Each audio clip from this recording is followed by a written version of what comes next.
Mu gihe cy'imyaka irenga 60 amakimbirane hagati ya Leta Zunze Ubumwe za Amerika, Iran ndetse na Israel ntabwo yabaye nk'ibintu bisanzwe. Ni inkuru y'akaga karambye yuzuyemo politiki ikomeye, ubushake bwo kugenzura ubukungu no kutizerana kwa gihanga kwagiye kwiyongera mu buryo budasubirwaho. Buri gitero cy'ingabo, buri cyemezo cya politiki n'impinduka mu buyobozi bwa Iran byagiye bigira uruhare mu nkuru ndende y'ubushyamirane.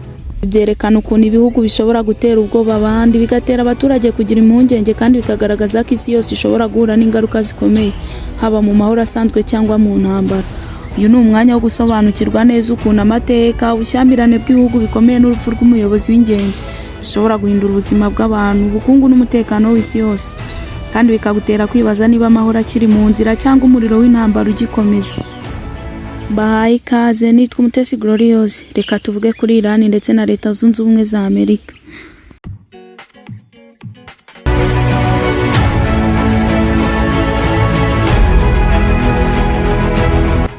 Inkuru itangira mu mwaka wa 1953. Muri icyo gihe Minisitiri w'Intebe wa Iran witwaga Mohammad Mossadegh yashakaga ko umutungo w'amavuta w'igihugu cyuva mu maboko y'ibihugu by'amahanga ukajya mu maboko ya Leta ya Iran.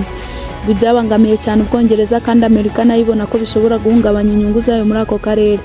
Hateguwe igikorwa cy'ibanga cyakuye Mossadegh ku butegetsi, maze hashyirwaho ubutegetsi bw'umwami Mohammad Reza Pahlavi wari ushyigikiwe n'ibihugu by'uburengerazuba.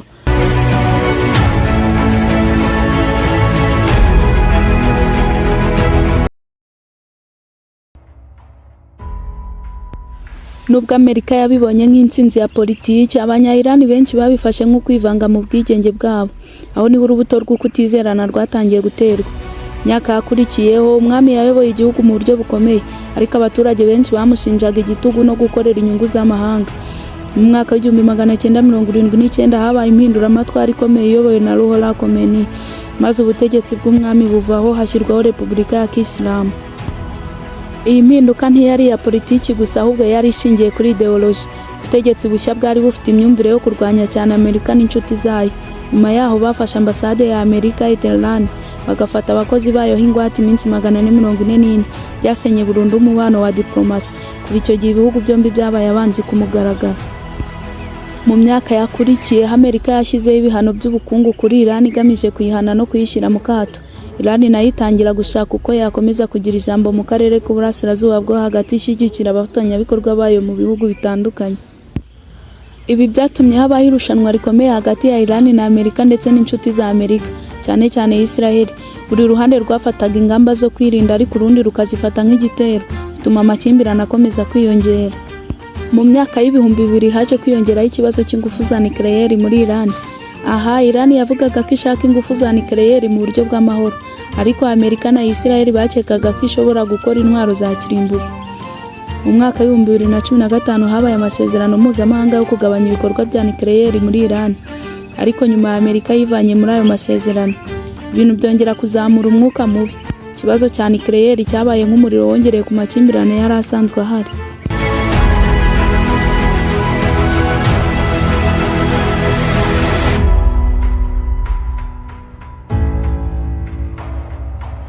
Mu ntangiriro z'umwaka wa 2026 umwuka w'ubushyamirane hagati ya Leta Zunze Ubumwe za Amerika na Iran warushijeho gukomera. Nubwo nta ntambara rusange iri kuba ku buryo bwemewe n'amategeko, hari ibikorwa bikomeye by'ingabo hamwe n'ibisubizo bikaze ku mpande zombi. Ibi bigira ingaruka ku karere k'uburasirazuba bwo hagati ndetse no ku isi yose. Amerika hamwe na Israel bashyize mu bikorwa igitero kinini ku butaka bwa Iran, bagamije kugabanya ibikorwa bya gisirikare n'ibikoresho by'ubuyobozi, bifashishije indege, bisasu bya kirimbuzi n'ikoranabuhanga rihanitse.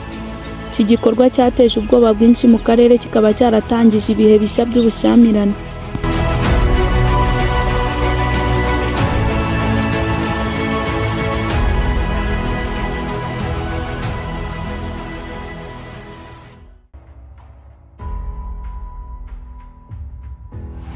Iran ntiyihanganiye ibi bikorwa, yashubije ikoresheje misile n'indege zitagira abapilote igamije guhungabanya ibikorwa by'ingabo za Amerika n'ibihugu bifitanye amasezerano no mu karere ka Gulf.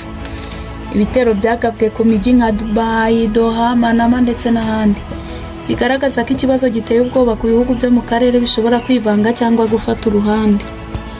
Ibihugu byo mu karere n'inzego mpuzamahanga byashakaga gushaka uburyo bwo kugabanya ubushyamirane. inama zihutirwa zashyizweho n'umuryango w'abibumbye ndetse n'amahuriro mpuzamahanga zigamije kugarura amahoro mu gihe ibihugu byo mu muryango w'Abarabu muri Gulf byashyize ingabo z'umutekano ku rwego rwo hejuru kubera impungenge z'uko intambara ishobora gukwirakwira. Nubwo intambara itarafata umwanya munini ku butaka, abaturage barimo guhura n'ingaruka zikomeye. Hari ababuze aho kuba bahunze kubera ibitero. Ibiciro by'amavuta n'ibindi bicuruzwa ku isoko mpuzamahanga byazamutse kubera impungenge ku mutekano w'ubwikorezi mu nzira ya Strait of Hormuz. Imibereho y'abaturage yacitse intege bitewe n'umutekano muke no kwangirika kw'ibikorwa remezo. Kandi ibihugu byinshi ku isi birimo guhita bishyira imbaraga mu guhangana n'ingaruka z'izi mpinduka.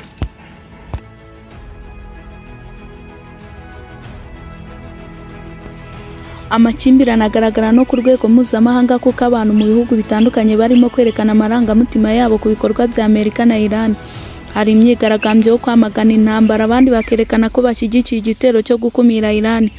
Ndetse mu bihugu bimwe imyigaragambyo yateje urugomo n'impfu z'abaturage, kerekana ukuntu abantu batekereza ku ngaruka z'ibi bikorwa ku mibereho yabo. Ibikorwa bya gisirikare byagize ingaruka ku bukungu kuko ibiciro by'amavuta ku isi byazamutse cyane. Ibicuruzwa byinshi birangirika cyangwa bigahagarikwa mu nzira y'ubwikorezi, bigatuma ubukungu bw'ibihugu byinshi bushobora guhura n'ibibazo. Diplomasi iracyakomeje ariko ikibazo kiracyari gikomeye kandi gihangayikishije isi yose. Uyu munsi amakimbirane hagati ya Amerika, Iran ndetse na Israel si intambara yuzuye, ariko arakaze cyane.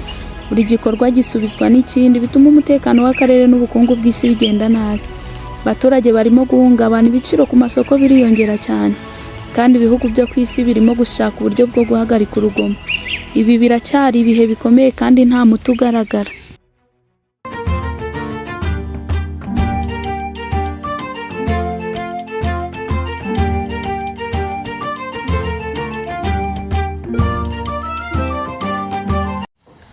Mu mpera za Gashyantare 2026 mu gihe cy'ibitero bikomeye by'ingabo za Amerika na Israel ku butaka bwa Iran, habaye igitero gikomeye cyiswe Decapitation Strike.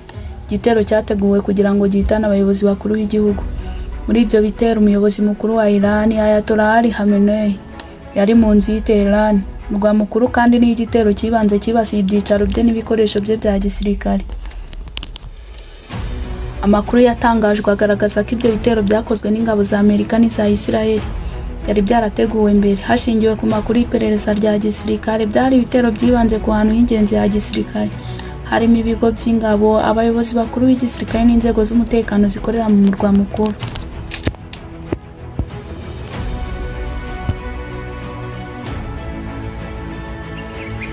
Muri ibyo bitero umubiri we n'ibikoresho byari hafi ye byarangiritse cyane, maze ibiganiro bya leta ya Iran hamwe n'itangazamakuru rya leta byemeza ko yamaze gupfa.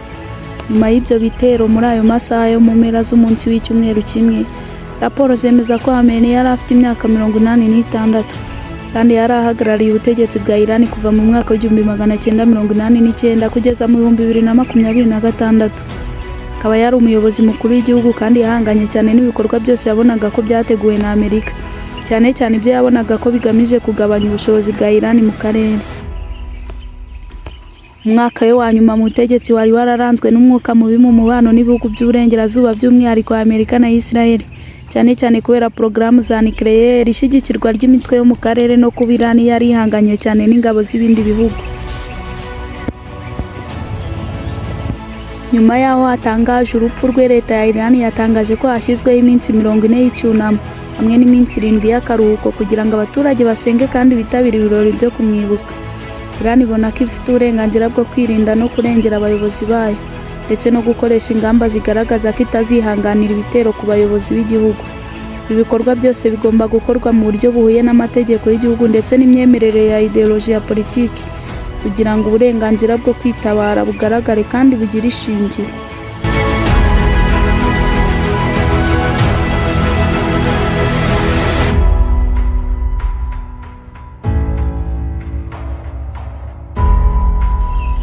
Mu ruhande rw'ubutegetsi hashyizweho akanama k'agateganyo kagizwe n'umukuru w'igihugu, umuyobozi w'urwego rw'ubucamanza n'umwe mu bayobozi b'inzego za gisirikare kugira ngo bakomeze imirimo ya leta mu gihe hagitegurwa umusimbura hakurikijwe itegeko nshinga rya Iran.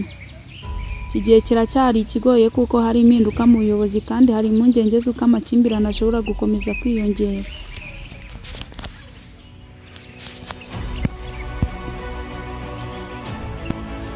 Urupfu rwa Khamenei rwasize icyuho gikomeye mu buyobozi bwa Iran kandi rufungura igice gishya cy'inkuru y'amakimbirane amaze imyaka myinshi hagati ya Tehran, Washington na Tel Aviv.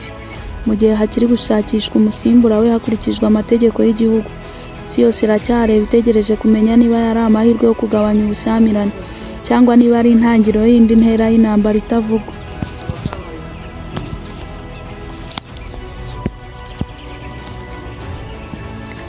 Hanze y'imbibi za Iran, ingaruka zagaragaye ku bukungu bw'isi. Impungenge ku mutekano w'inzira y'amavuta ya Strait of Hormuz zatumye ibiciro by'amavuta ku isoko mpuzamahanga byiyongera, bikagira ingaruka ku bihugu byinshi. Ibihugu byo mu karere ka Gulf byashyize ingabo ku rwego rwo hejuru, bitegura ko amakimbirane ashobora kwaguka, ndetse habaye imyigaragambyo n'impaka ku isi hose, aho abantu berekanye amarangamutima atandukanye ku bikorwa bya Amerika na Iran.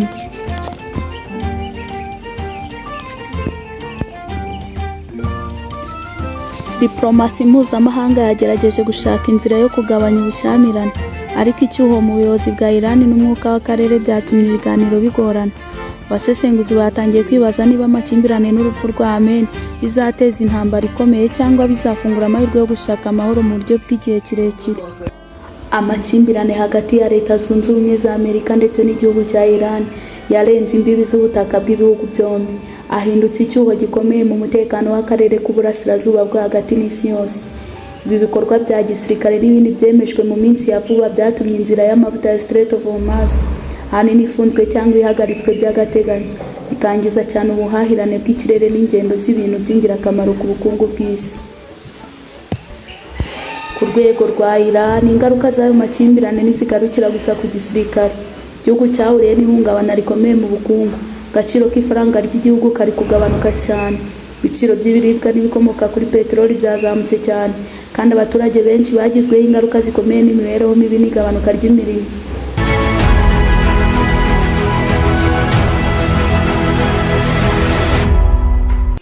Abaturage barushijeho kugorwa no kubona iby'ibanze, ibintu byatumye ubutegetsi bw'imbere mu gihugu buhangayikishwa no gushaka ibisubizo by'ubukungu n'umutekano.